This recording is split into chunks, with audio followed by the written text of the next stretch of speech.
ٹھیک ہے. کوئی دنیا کی ایسا مذہب نہیں آپ کو بتاتا. ٹھیک ہے. وہ میرے پیرنٹس انہوں نے اتنے پریشرائز ہو گئے پاکستان میں کہ کوئی اتنی جوانی میں وہ اتنے بوڑھے ہو گئے. ٹھیک ہے. صرف پریشر کی وجہ سے اور لان تان کی وجہ سے. میرا باپ جو تھا وہ ایک بہت شریف انسان ہے اپنی کمیونٹی میں, وہ گھر سے باہر نہیں نکل سکتا تھا صرف اس وجہ سے کہ میں نے اسلام کو چھوڑ دیا. ٹھیک ہے. اور مطلب اس کی کیا ساری قاری صاحب آئی ایم ریئلی سوری میں فلو توڑ رہا ہوں آپ کا, لیکن جاننا بھی ضروری ہے ہم سب لوگوں کے لیے کچھ باتیں. یعنی یہ آپ بتا رہے ہیں کہ آپ نے صرف اسلام چھوڑا ہے, ابھی آپ نے رسول اللہ کے خلاف, اسلام کے خلاف کوئی جس کو ان کی لینگویج میں فتنہ کہتے ہیں, کوئی فتنہ نہیں پھیلا رہے تھے آپ, کوئی اس کے اگینسٹ میں کام نہیں کر رہے تھے, رائٹ؟ صرف آپ نے اسلام چھوڑا, بالکل یہ نہیں. ان کو معلوم پڑا تو اس کے ریئیکشن میں انہوں نے ایسی چیزیں کی ہے. کیا آپ کچھ بول رہے تھے اسلام کے خلاف, کچھ موومنٹ چلا رہے نہیں, تھے, کچھ بالکل ایکٹیویزم کر رہے تھے؟ ڈیفینیٹلی نہیں, ڈیفینیٹلی بالکل نہیں, کیونکہ میرے پاس تو پاور ہی نہیں تھی اور نہ ہی میرے پاس اتنا نالج تھا. صرف یہی ہے کہ میں نے گھر والوں کو بتایا, میں نے کہا کہ دیکھیں مجھے آپ نے اس وقت, پھر جب میں یورپ سے واپس چلا گیا اپنے مشن مکمل کر کے, تو اس وقت میں نے سب کچھ سیکھا کہ میرے رائٹس کیا ہیں ایز اے ہیومن رائٹس کیا ہے. ٹھیک ہے. بیسک رائٹس کیا ہے. ٹھیک ہے. کہ اگر کوئی میرے ساتھ مجھے ابیوز کرتا ہے تو میرا حق بنتا ہے کہ میں بتاؤں. ٹھیک ہے. میرا حق بنتا ہے کہ اس کا گریبان پکڑوں, کیونکہ دنیا اس کے ہاتھ چوم رہی ہے. ٹھیک ہے. یہ ایک بیسک رائٹ ہے نا میرا. ٹھیک ہے. کہ میں کہوں کہ نہیں یار, یہ جو میرے ساتھ ہوا ہے یہ غلط ہوا ہے. ٹھیک ہے. یہ جو آپ مجھے کہہ رہے ہیں, میں نے کہا کہ آپ کو پتا ہے کہ آپ نے مجھے مدرسے میں بھیجا, وہاں پر قرآن نہیں بلکہ وہاں پر تو میرے ساتھ ایسے ہوتا تھا. وہ تو میں تو بلیک بیلٹ ادھر سے مان کے آ گیا ہوں. ٹھیک ہے. مجھے تو, میں نے کہا کہ آپ مجھے شیر پاکستان کہتے تھے. ٹھیک ہے. اسلام تو یہ سکھاتا تھا مجھے کہ جا کے مار مٹو. ٹھیک ہے. تو کیونکہ وہ میرے والدین بھی وہ مسلمان ہیں, وہ بھی کہتے تھے کہ ہمیں تو پراؤڈ تھا کہ تو جو بھی کر رہا ہے. ٹھیک ہے. کیونکہ ہمیں پراؤڈ تھا کہ تو ہم ایک شہید کے ماں باپ بنیں گے. ٹھیک ہے. لیکن وہ ظاہر وہ مسلمان تھے, لیکن میں نے کوئی بھی ایسی حرکت اسلام کے خلاف یا پیغمبر اسلام کے خلاف نہیں کی تھی. ٹھیک ہے. کیونکہ میں نے سیکھا ہی نہیں تھا کہ اب ایک کو چھوڑ کر دوسرے کے جو ہے خلاف بولو. ٹھیک ہے. اس اوکے, وہ میری پرانی لائف تھی, وہ ختم ہوگی. ابھی میں نے ایک نئی زندگی شروع کی ہے. ٹھیک ہے. اور میری خود چوائس ہے کہ میں جو میرے لیے اچھا ہے اس کو میں فالو کروں. ٹھیک ہے. لیکن اس کے ساتھ ساتھ میں ہیومن سٹینڈرڈ جو ہے اس کو بھی قائم رکھتا ہوں کہ میں کسی کے خلاف نہیں ہوں. ٹھیک ہے. یہ ایک میرا بیسک رائٹ ہے کہ میں جو مرضی ہے بلیو کروں. تو صرف میرے بیسک رائٹ پہ انہوں نے ساری میری زندگی ختم کر دی. اور کس کی وجہ سے ختم ہوئی؟ یہ اسلام کی وجہ سے ختم ہوئی.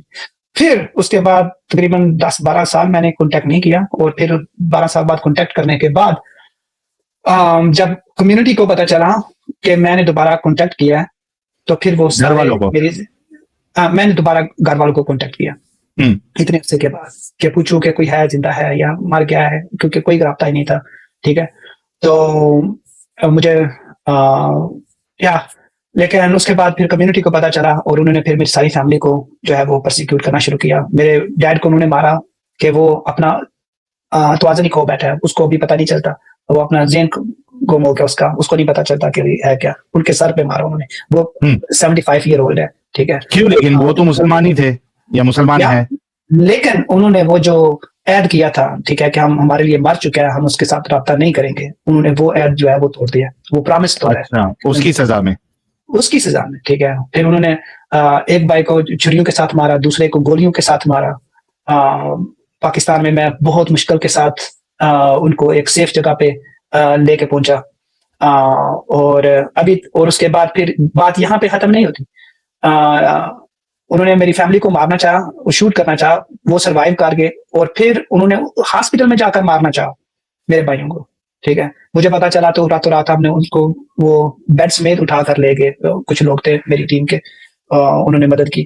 اور اس کے بعد پھر انہوں نے مجھ پر 2 فتوے اور لگائے, جس پر انلمیٹڈ منی میرے ساتھ کھلا انعام رکھ دیا کہ جو بھی اس کو قتل کرے گا, جتنا انعام مانگو گے اس کو دیا جائے گا. ٹھیک ہے. یہاں پر بات ختم نہیں ہوتی. 4 فتوے مجھ پر لگ چکے ہیں. انہوں نے مجھ پر 295 بی, 295 سی اور 298 یہ توہین رسالت, توہین مذہب, توہین قرآن, اس کی تو FIR درج کروائیاں پاکستان میں میرے خلاف 2 دفعہ. اور اس میں انہوں نے کہا کیا ہے کہ پہلی FIR میں کہ میں سویڈن میں جو قرآن جلا ہے اس میں میرا ہاتھ ہے, اور وہ میرا پلان تھا. ٹھیک ہے.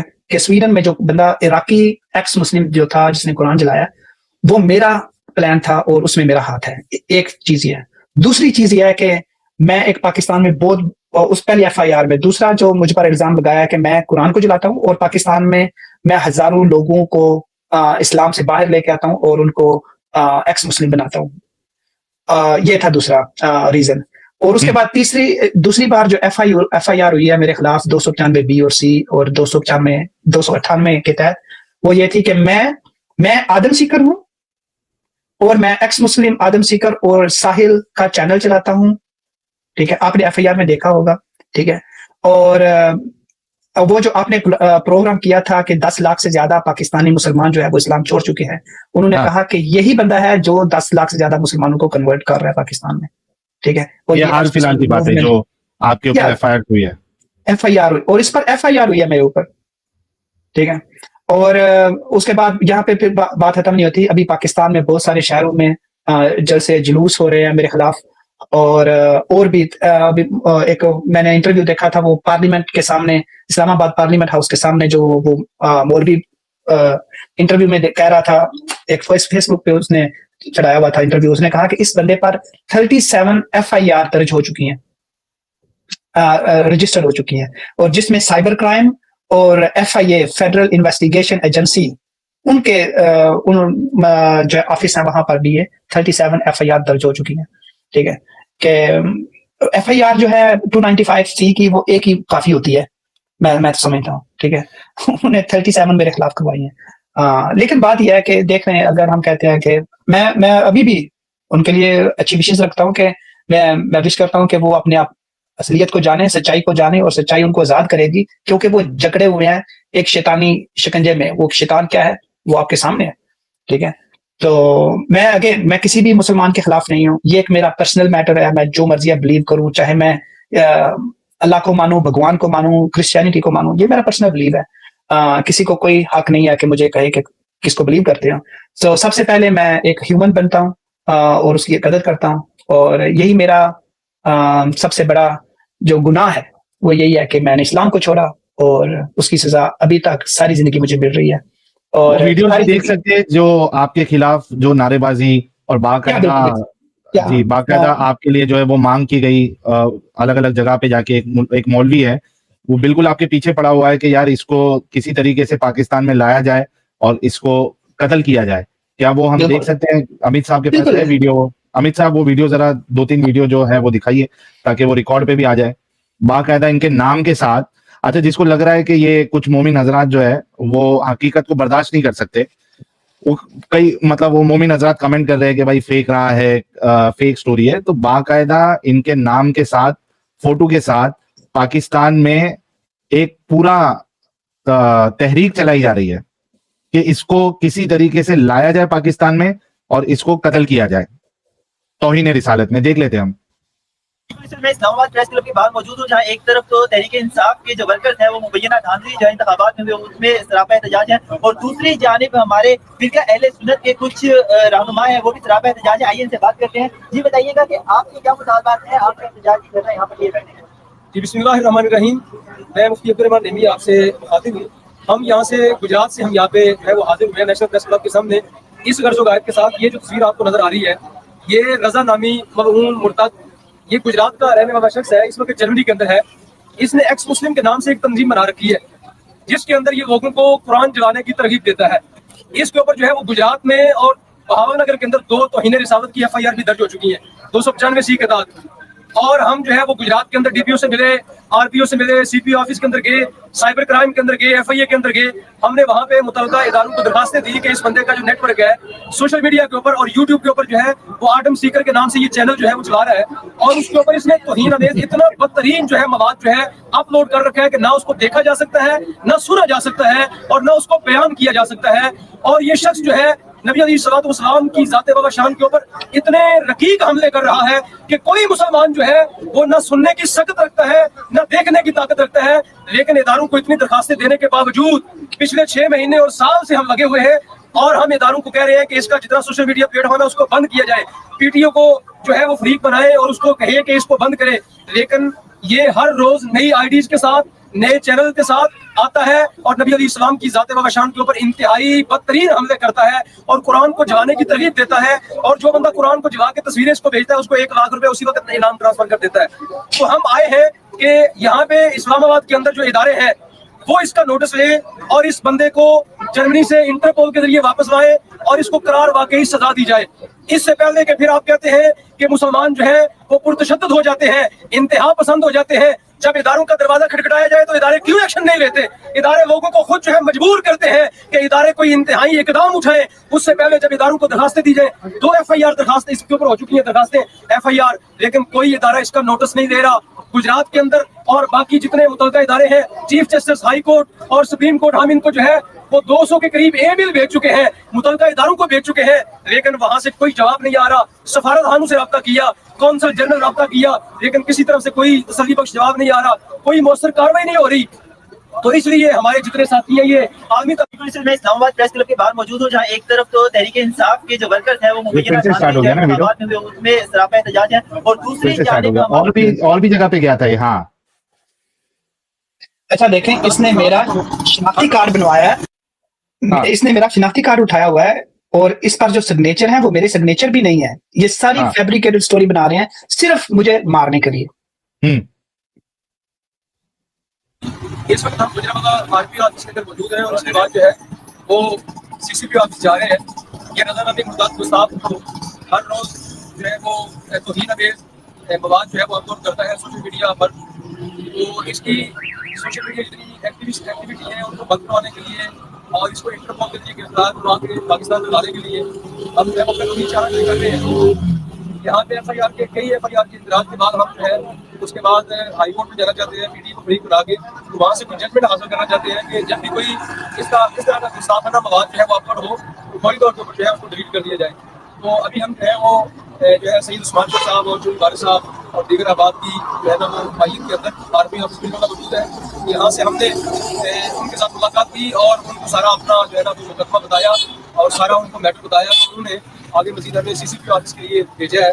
تو انشاءاللہ عزیز یہ گستاخ جو ہے جلد جو ہے یہ پھانسی کے پھندے پر چڑھے گا اور جلد جو ہے انشاءاللہ یہ کیفر کردار کو انجام بد کو پہنچے گا. اور اس طرح کے اور بھی اس کے جو ایکس مسلم کے اندر ساتھی ہیں اور بھی جس کے مانند ہیں, انشاءاللہ ان کے لیے بھی گھیرا کیا جا رہا ہے. اور مطالبہ جمعہ اب آپ کو اپنی بارگاہ سے ان کی کاوشوں پر برکات عطا فرمائے. کتنی کوششیں ان کی جاری ہے. اپلیکیشن تھانے میں سبمٹ کروائی ہے, کدھر جا رہے ہیں دیکھو, یہ جو معلوم جرمنی میں بیٹھ کے نبی پاک صلی اللہ علیہ وسلم کی شان میں گستاخی کر رہا ہے اور مختلف قسم کی ایسی فیس بک اور یوٹیوب کے اوپر ویڈیوز اپلوڈ کر رہا ہے جس سے تمام مسلمان ان کی دل آزاری ہو رہی ہے. تو اس نے پہلے بھی ایسی حرکت کی تھی جس کی تھانہ رحمانیہ میں FIR درج ہو چکی ہے. تو ابھی مفتی صاحب کی جو اپلیکیشن ہے اس کے اوپر بھی ہم جو اس کی لیگل پروسیڈنگ ہے وہ کر رہے ہیں. ہم FIA کو لیٹر لکھ رہے ہیں تاکہ اس کی ID جو ہے وہ بلاک کی جائے. اس کے علاوہ جو ہماری رحمانیہ تھانے میں FIR درج ہے اس میں وہ PO پروکلیمڈ آفینڈر یعنی کہ ملزم اشتہاری ہو چکا ہے, اس کی ہم انشاءاللہ تعالیٰ ریڈ نوٹس جاری کروا کے تو اس کو ہم انشاءاللہ تعالیٰ جرمنی سے ڈیپورٹ کر کے پاکستان ضرور منگوائیں گے. اور کیفر کردار اس میں نعیمی صاحب کے کچھ تحفظات ہیں کہ وہ ID میں میرا نام استعمال کر رہا ہے کہ گجرات میں میں ان کا نمائندہ ہوں, جس سے ان کو بڑے سیریس قسم کے تھریٹس ہیں. اور نعیمی صاحب بڑے پکے اور سچے عاشق رسول ہیں اور جس کی میں گواہی دیتا ہوں کہ کافی معاملات میں جہاں پہ نبی پاک صلی اللہ علیہ وسلم کی حرمت اور ان کی شان کا معاملہ آیا ہے تو اس میں انہوں نے بڑھ چڑھ کر اپنا کردار مثبت کردار ادا کیا ہے. تو ہم انشاءاللہ تعالیٰ اس رضا کے خلاف جو بھی لیگل پروسیڈنگز ہے وہ کر رہے ہیں. جی السلام علیکم. آپ لوگ دیکھیے کہ کتنی کوشش یہ کر رہے ہیں کہ کسی طریقے سے قاری صاحب کو جو ہے وہ واپس پاکستان میں لایا جائے اور ان کو سزائے موت دی جائے. حالانکہ یہ اگر پاسبل ہے نہیں, یہ انٹرپول اور یہ سب بول رہا ہے, ان کی گانڈ پہ لات مار کے ان کو بھگائیں گے وہ لوگ, لیکن اگر لے کے آ بھی جاتے ہیں تو یہ کورٹ تک جانے بھی نہیں دیں گے, یہ تو راستے میں ہی پکڑ کے زندہ جلا دیں گے یہ لوگ. لیکن آپ سوچئے کہ ہمارے قاری صاحب جو ہے وہ واقعی میں لکی ہے کہ وہ پاکستان میں ابھی نہیں ہے, ورنہ ایک کب کا پکڑ لیے ہوتے. اور آپ سوچئے کہ یہ ایسے شخص کے خلاف یہ کارنامے کر رہے ہیں جنہوں نے اسلام کے خلاف کچھ بولا ہی نہیں ہے, صرف اسلام چھوڑا ہے انہوں نے. اسلام کے خلاف انہوں نے کوئی مہم نہیں چلائی, کوئی ایکٹیویزم سٹارٹ نہیں کیا, کوئی موومنٹ نہیں چلایا, اس کے بارے میں وہ بات نہیں کرتے ہیں. اس کے بعد یہ حال ہے ان کا. آپ سوچئے کہ ہمارے پھر ایڈم صاحب جو ہے وہ کس لیول پہ ان کے